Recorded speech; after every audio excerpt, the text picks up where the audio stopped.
Hello and good afternoon, everyone. So, we are the reporters today, and we are gonna discuss and narrate the story of the quest of golden flesh. So before we jump to the story, I'm gonna discuss about the theme of the story, the main point of the story, and what are the characters of the story.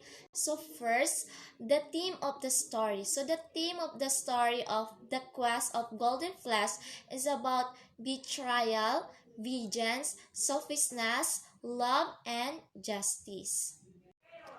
While the main point of the story is about the quest or the journey of the main heroes named Jason, that in order to place to the throne that was taken by his uncle Pelias, he need first to obtain the task that was given by him. So the task that was given by him is to retrieve the golden flesh of ram in the kingdom of cookies. So along his way, he got companions, and his companions called Argonauts. So through its journey, he fights so many strange and terrible enemies. Here are the characters in the story of the quest of the golden fish. So Jason is the hero and the leader of Argonauts, and Media, the daughter of King Aetes, and fall in love with Jason. And Argonauts, it is a group of adventurers and heroes who helped Jason along his journey. And King Pelias is the uncle of Jason, and who take the throne that it should be on Jason. King Aetes, the ruler of Kingdom Caucasus and guardian of the golden flesh, and Chiron, a wise centaur, and Hela, the sister of Praxeus, and Praxeus, a young man who was saved by the golden ram and brought to the kingdom of Caucasus. Jits and Calais is the son of Boreas, the north wind, and Harpies is the half bird and half woman who always steal food from the people. So that are the characters in the story of the quest of the golden fish. Good day, everyone. I am Shahani Diamati Maampaw from BS8 English 2A. And for today's video, I will going to tell you the story of the Kiss of Golden Fleece. So, the Kiss and Golden Fleece is a story of a great king who embarked on a great journey to find the Golden Fleece. So, ang Kiss of the Golden Fleece ay isang kwento ng isang Greek king na nagsimula sa isang mahusay na paglalakbay upang maghanap ng Golden Fleece. So, ito ay isang paglalakbay sa pamamagitan ng tubig na walang mga kalsada at panganib tulad ng mga halimaw at mahika. So, the king's wife Nipel is afraid of her two children, especially Precious. So, and her second wife Ino decide to bring about the boy's death by purging all the seed corn before the men went out of the sowing the people, threatened with starvation for the king to yell and permit the boy's death. The story of Precious, a boy taken to the altar by a ram with a gold fleece. So this story is about a Precious na kung saan gusto nilang ipapatay. So Precious was saved by Zeus. So si Zeus yung kasi nga diba gustong itong story na to is si Precious is gusto siyang ipapatay, then si Zeus is influence siya, or Zeus saved her life, then he was saved by Zeus, who give him the golden fleece and the gratitude for having being saved. Prizus had an uncle who was by the rights a king in Greece, but had his kingdom taken away from him by his nephew Pelias. Jason, the rightful to the kingdom, had been sent secretly away to a place of safety, and when he was grown, he came boldly back to claim the kingdom for his weak cousin. Pelias had been told by an oracle that he would die at the hand of kinsmen, and that he should be aware of anyone should with only a single sandal. So, Pelias was afraid of a stranger who came to his home and recovered the ancient honor of his house. He asked the stranger if he was Apollo's or Aphrodite's lord, but his fear. The stranger hid his fears. The stranger told Pelias that they must rule by the law of right and bring back to the golden fleece to bring back Prizus' spirit. Then Pelias was already old, while the flower of his youth was coming into full bloom. Jason, Jason agreed to go on a quest with Zeus, believing he would give up the kingdom and sovereign rule to him. The Argonauts, led by Hercules, Orpheus, Castor, Pollux, Archel's fathers, Peleus, and many others, set sail in the ship Argo. They faced great perils, and some paid with their lives for drinking the fearless elixir of valor. They arrived at Lemon, a strange island where only women lived. Para dumating sila sa island na kung saan puro babae lang yung naninirahan doon. Then Hypsipel,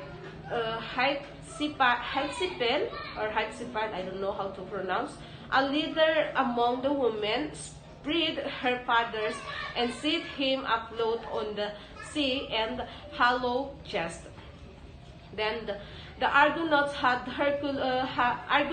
Argonauts lost Hercules from the company due to Hylas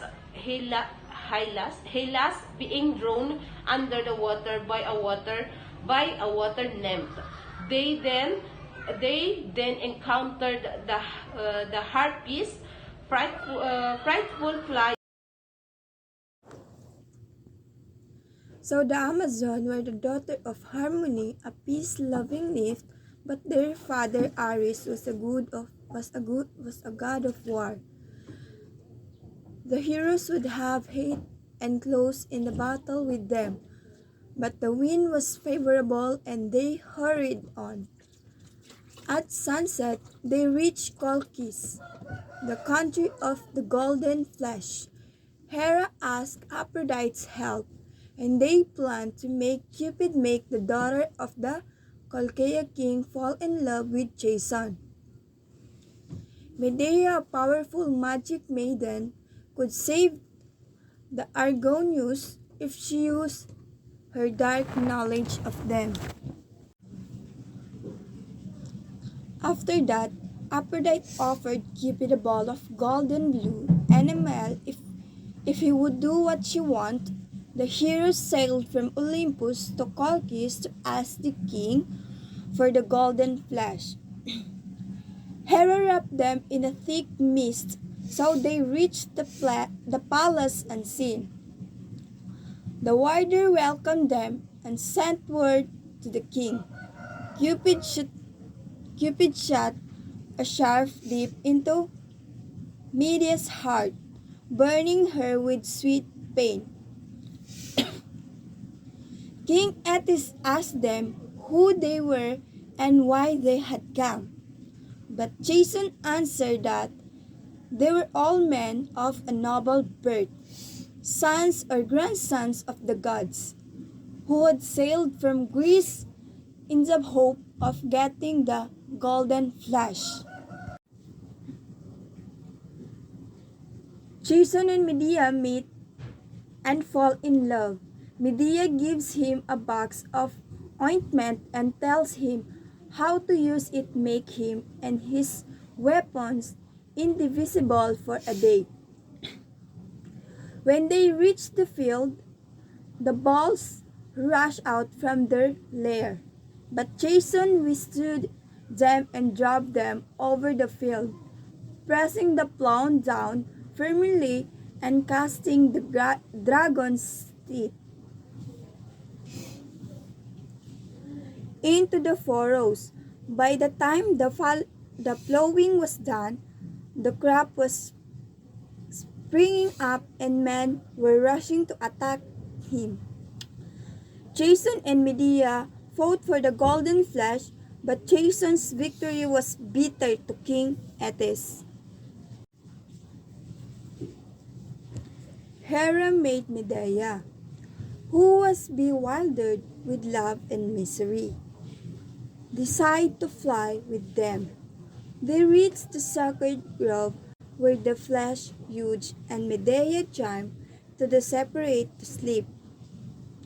Jason lifted the golden wonder from the tree, and the strongest were put at the oars and rowed down the river to the sea.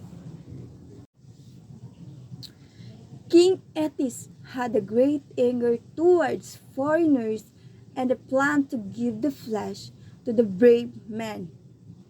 He asked Jason to yoke two bulls, cast the teeth to a dragon into the furrows, and cut down a crop of armed men. The heroes held a council and urged Jason to take the trial upon himself. But Jason refused. One of the king's grandsons told them of Medea's magic power, and if she was pursued to help, she could make Jason able to conquer the bulls and dragon-teeth men. Medea sat alone in her room, weeping and deciding to use her power for the prize she loved. After that, kumuha siya ng isang kapaong ng mga halamang gamot para sa pagpatay at inilagay ito sa kanyang dibdib. At hinanap ang kanyang pamangkin, ang prinsipe, at tinulungan ni Jason. Sumang-ayon siya sa lahat ng sinabi nito at ipinadala siya sa barko upang sabihin kay Jason na makipagkita sa kanya nang walang pagkaantala sa isang tiyak na lugar. Nang marating niya ang Medea, iniwan siya ng kanyang puso at wala siyang lakas na kumilos. Ang dalawa ay nakatayo ng magkaharap nang walang salita, bilang matataas na puno ng pino kapag ang hangin ay patahimik. And that would be all. Thank you for listening. Again, I am Naraima Ikosain, BS at English 2A. In this passage, it is revealed that the king, aware of the heroes' action, sent his son Absyrtus to pursue them. Medea saves the heroes by killing her own brother, causing the enemy army to scatter. Then, there are different accounts of what happened next, with one version suggesting that Absyrtus sailed with Medea and Jason on the Argo. And after that, Medea kills him when the king pursues them. Another version states that Absyrtus was killed by media when he threatened the hero's ship, and the king stopped to gather his remains along the Argo to escape.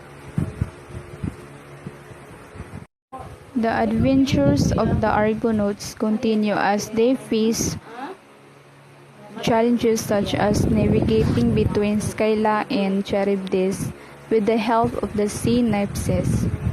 Then they reach Crete where Medea warns them about dangerous creature called Talos. Medea prays to the hounds of Hades who kill Talos by grazing his ankle. With this obstacle overcome, the heroes can continue their voyage.